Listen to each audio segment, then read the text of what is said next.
Fermentasi merupakan salah satu teknik pengolahan makanan yang telah dikenal di berbagai belahan dunia, termasuk Indonesia. Dalam budaya kuliner Indonesia, fermentasi bukan hanya berfungsi untuk memperpanjang masa simpan makanan, tetapi juga memberikan cita rasa yang unik dan meningkatkan nilai gizi. Berikut akan kami sajikan mengenai 5 makanan fermentasi lokal Indonesia yang kaya akan sejarah dan keunikan. Pertama, tempe. Tempe adalah salah satu makanan fermentasi yang paling terkenal di Indonesia. Berasal dari Jawa, tempe telah menjadi makanan sehari-hari yang menyajikan kandungan protein nabati yang tinggi. Proses pembuatan tempe dimulai dengan merendam kedelai dalam air selama beberapa jam, kemudian merebusnya dan membiarkannya dingin.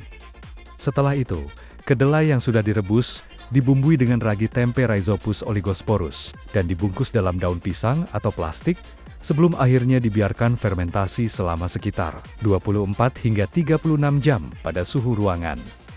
Selama proses fermentasi, ragi akan berkembang biak dan membentuk koloni jamur yang mengikat kedelai menjadi padat dan kenyal.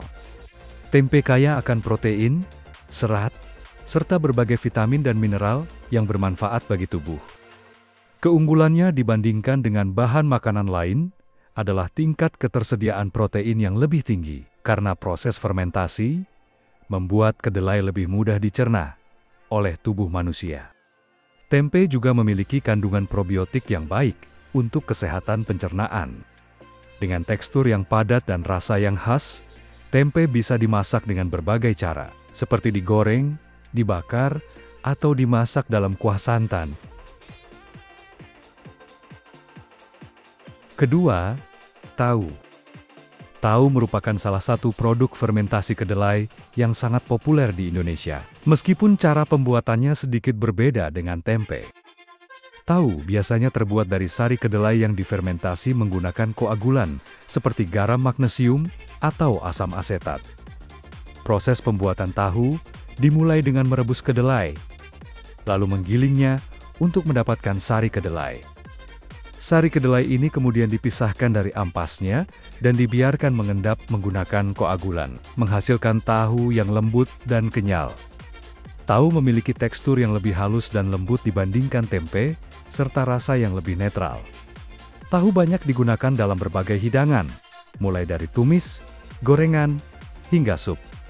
Tahu mengandung protein yang tinggi dan merupakan sumber kalsium yang baik, serta rendah lemak, sehingga cocok untuk mereka yang menjaga asupan kalori.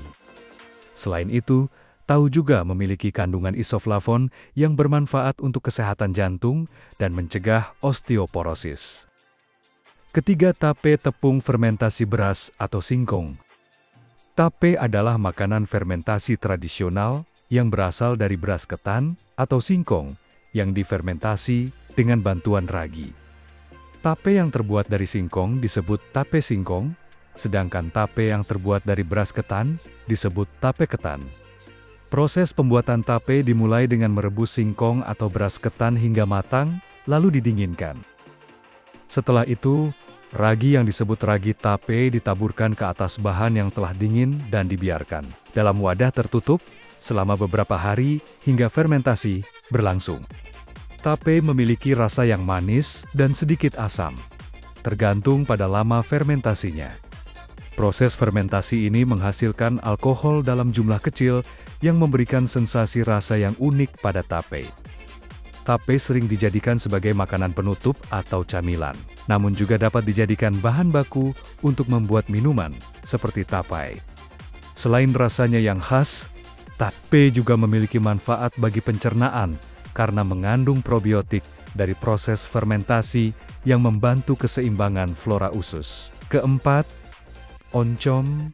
Oncom adalah makanan fermentasi khas Indonesia yang berasal dari bahan dasar ampas tahu atau tempe yang difermentasi menggunakan jamur tertentu, seperti Neurospora atau Monascus.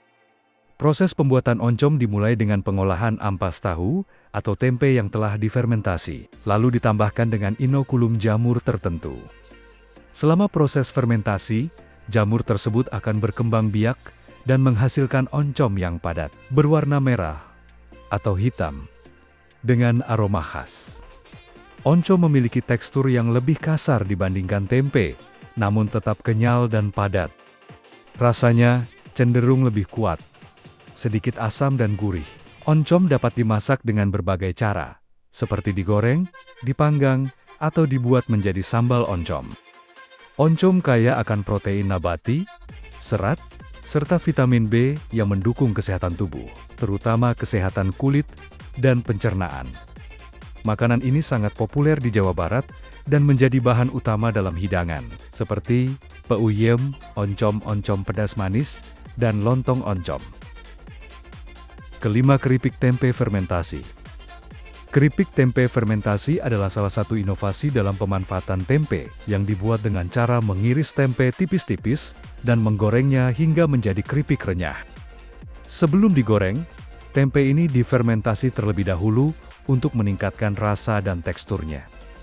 Proses fermentasi memberikan cita rasa asam yang lebih tajam pada tempe, sehingga keripik tempe memiliki rasa yang unik dan sedikit berbeda dari keripik biasa. Keripik tempe fermentasi ini menjadi camilan yang sangat populer karena kaya akan protein dan memiliki kandungan gizi yang lebih baik daripada keripik kentang biasa. Selain itu, proses fermentasi meningkatkan kandungan probiotik dalam tempe yang dapat membantu meningkatkan kesehatan pencernaan. Keripik tempe fermentasi ini sering dijadikan oleh-oleh khas daerah atau dijual sebagai camilan sehat di berbagai toko atau pasar tradisional. Makanan fermentasi lokal Indonesia bukan hanya berfungsi sebagai sumber gizi yang berguna bagi tubuh, tetapi juga mengandung berbagai keunikan dalam cara pembuatannya yang telah diwariskan turun-temurun. Setiap makanan fermentasi ini memanfaatkan mikroorganisme dalam prosesnya yang tidak hanya memberikan cita rasa khas, tetapi juga meningkatkan manfaat kesehatan bagi yang mengonsumsinya. Fermentasi, dengan segala keajaibannya, membuktikan bahwa tradisi kuliner Indonesia memiliki nilai sejarah dan gizi yang tak ternilai harganya. Terima kasih sudah menonton video ini sampai akhir. Semoga kalian jadi lebih mengenal dan tertarik untuk mencoba berbagai jenis makanan fermentasi yang penuh manfaat. Jangan lupa untuk like, komen, dan subscribe jika kalian suka dengan konten-konten seperti ini. Kalau kalian punya pengalaman atau resep makanan fermentasi yang ingin dibagikan, tulis di kolom komentar ya. Sampai jumpa di video berikutnya, dan tetap sehat dengan pilihan makanan yang tepat.